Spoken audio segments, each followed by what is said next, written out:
Welcome to the UN and Organised Crime, a podcast from the Global Initiative Against Transnational Organised Crime. I'm Louise Taylor, the Global Initiative's Asia-Pacific representative.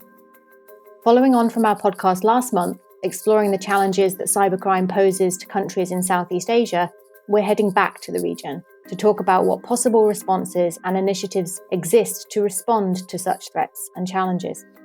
As promised, we're going to explore the question of whether the UN's negotiations play a potential role, and whether other initiatives and/or approaches might also be worth considering.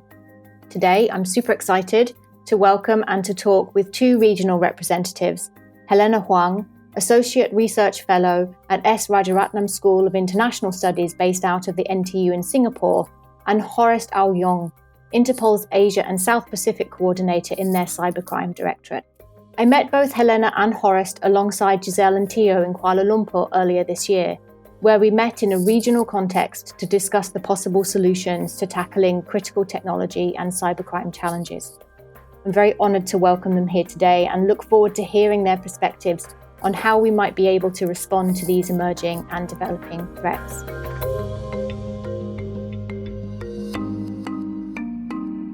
Helena, welcome. If you don't mind, I'll turn to you first. At the School of International Studies, you've issued some excellent analysis on these regional challenges and related topics such as AI and other emerging issues in the technology field. And in Vienna and New York, and more broadly at the global level, we have heard how the global discussions on the UN Cybercrime Treaty have played out. Is there any relationship, in your view, between these dynamics? What role do you think the UN Cybercrime Treaty might have in facing these challenges? When we met earlier this year, some of our colleagues proposed other potential mechanisms in support, like the Budapest Convention. Is there perhaps an argument for Southeast Asian countries to adopt the Budapest Convention? Helena?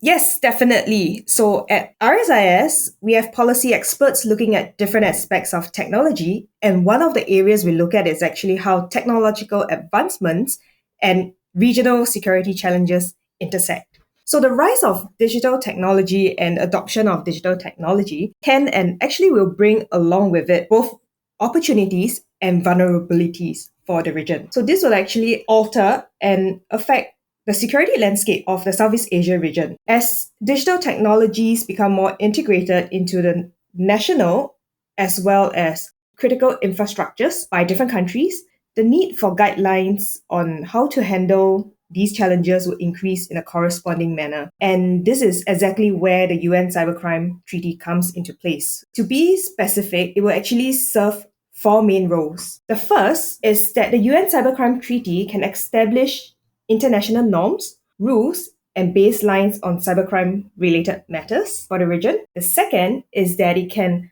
harmonize national laws in cybersecurity. The third is that it can definitely provide some form of framework for international cooperation in combating cybercrime. And last but not least, it will help us to identify the types of capacity building that's required to handle cybercrime. So moving on to your question on whether there is an argument for Southeast Asian countries to adopt the Budapest Convention. I'm going to go with both a yes and a no. Yes, simply because the Budapest Convention is the most significant international agreement on combating cybercrime out there, and it helps with the basics such as legal harmonization, capacity building, and enhanced cooperation, all of which are needed in the Southeast Asia region.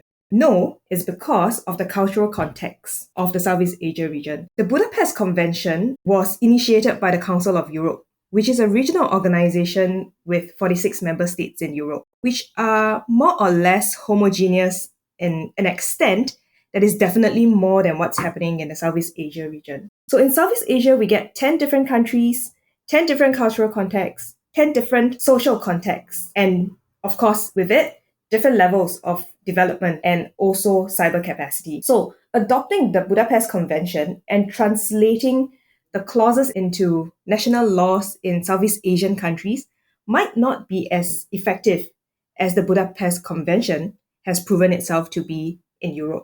So instead of adopting the Budapest Convention wholesale, there might be more value for the Southeast Asia region to actually determine its own baselines based on the Budapest Convention or referring to the Budapest Convention, and these can later on be integrated into the international context for the Southeast Asian country.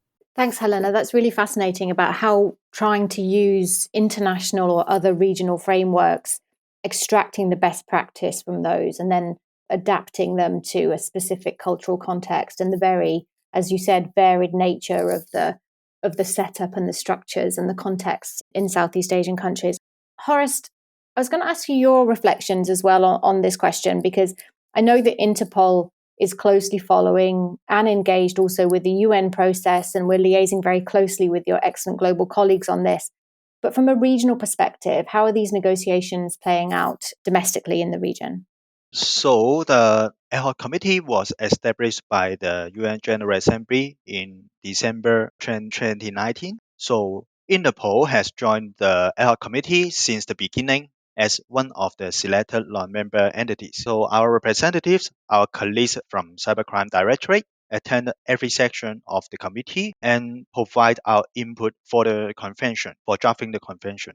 We have proposed 4 instances for the draft of the convention, namely extradition, mutual legal assistance, 24/7 networks, and law enforcement cooperation. So we emphasize the importance of these 4 aspects and make sure that more and more countries realize it's important for all of us when tackling cybercrime. So, for example, we can assist more countries to request for the provisional arrest and extradition of suspected cybercriminals and request for mutual legal assistance and adopt Interpol 24/7 networks so that we can have better communication between our member countries. And we also can utilize our private-public partnerships and our connection between member countries to have more joint investigation across the borders. Within the Asia and South Pacific region, we are setting up the Asia and South Pacific Joint Operation Against Cybercrime project, which aims to tackle the cybercrime within the region. As you may know, the cybercrime is borderless, but we believe that we can adopt a regional approach to tackle those cybercrimes because of the geolocation or different cultures or languages, barriers, etc. So with the regional approach, we can have better communication between the countries so as to fight the cybercrime more effectively. Thanks, Horest. Whilst I still have you, I wanted to ask you, and you've already mentioned actually the Joint Operation Project, which sounds like a really innovative project. And it sounds like it's a very kind of best practice approach, frankly. Are there other best practices approach, either in the region or elsewhere, that you think would be really good to replicate to face some of these sort of borderless challenges, as you call them? So maybe I just raise 2 examples. The first one is joint operation between some member countries within the region. Last year, that Interpol joint operation with member countries and successfully cracked down the online syndicate, which is related to a phishing as a service syndicate. So there are arrests within different member countries because of our intelligence exchange and collaboration between the member countries. So it's a very good example for the joint operations. And other one I would like to mention is Operation Synergy. Actually, it's a worldwide operation, and of course, ASPDEX is get involved as well. So this operation, we have altogether 55 countries involved, and we are targeting the malicious server, the malicious infrastructure, command and control server, etc. Such infrastructure misused by the threat actors. So at the end of the operation, all the member countries altogether successfully took down almost 1,000 malicious server and make over 30 arrests. So I think it's a good implication for the joint operation that we have mounted, and we successfully cracked down a series of cyber crimes, which is at a real of global level. Yeah, thank you, Horace. It's fascinating, actually, how Interpol has really come into its own in terms of the intelligence exchange, as you say, across not just the globe, but then also across the region, and managing to overcome some of those kind of inbuilt regional challenges. You mentioned languages, for example, and the successes of those operations sound very pertinent, especially in the context of the last podcast we had, where we talked about phishing as a service as well. And so that's really very topical. Thank you. Helena, I mean, Horace has given us, I think, some really good insights from an institutional perspective. And as I mentioned, we sort of discussed in the last podcast some of these different challenges that the region faces. And there's multiple stakeholders that can play their part in responding to those threats. From your kind of experience, from ARCIS's experience, what do you think are the most promising best practice approaches? And actually, is there anything that we're missing? Yeah, so in terms of promising best practices in the region, I would say it's definitely the idea of regional cooperation. So the Southeast Asia region actually recognizes the need to improve information sharing and joint operations against cybercrime. So one good example is the AMCC, which exists as a platform for policymakers to discuss policies and make strategic decisions. So the fact that there is actually a coordinated approach to this regional cooperation shows that governments within Southeast Asia actually recognize the need to work collaboratively to tackle cybercrime. It is actually some sort of acknowledgement that firstly, cybercrime is transnational, and secondly, that a transnational problem requires a transnational solution, and that calls for international collaboration. I think that's an excellent message and signal to send. I absolutely agree. And then switching that potentially from the regional then to the global. Again, we discussed in the last podcast that these challenges are felt in the region, but you made the very good point, Helena, these are transnational problems, intensely global, and sometimes also very geopolitical too. Are there any approaches that you're aware of that are being taken or explored globally that you think the region could learn from? Or is it that the region itself holds some of the keys and could offer some potential solutions to a more global audience? Helena? So, what's missing in the region is actually a lack of uniformity in legal frameworks and engagement of non traditional stakeholders, such as academics and civil society players. This is something that we do observe a little bit in the Southeast Asia region that can possibly offer a solution to a more global audience. So, what's happening in the Southeast Asia region is unique because of the context. And some countries actually do have innovative approaches to dealing with different cybercrimes that appears. So an example is Singapore, which can be used as a case study.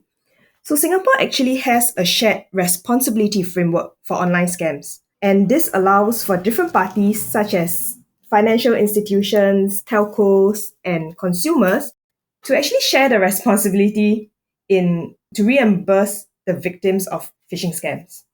So this is something that is unique about the approach and taken by a particular country within the Southeast Asia region, which transfers the onus of responsibility to not just the government, but to multiple players within the entire ecosystem. And I think this could be a possible solution that can be implemented in other countries. Thank you, Helena. I'd like to come back to some of that at the end, actually. I think some of your comments around the non-traditional stakeholders and then sharing responsibility with a different set of stakeholders, I think are very important points. Horest, sitting in a more sort of global institution, do you have views on this question? Namely, what good practice could exist out there that could be valuable here, or vice versa? What could the region offer to others? As Helena was saying, potentially the Singapore example, what could the region offer to others who might be facing some similar challenges? First of all, I think we all agree that cybercrime is ever changing. So for law enforcement agency, we have to adopt that legislation is very important. Otherwise, we won't have our power to take action against cybercrime. However, as per my understanding, some countries still do not have their own law specifically targeting cybercrime. So this is one aspect that some countries may work more harder to get in line with other countries.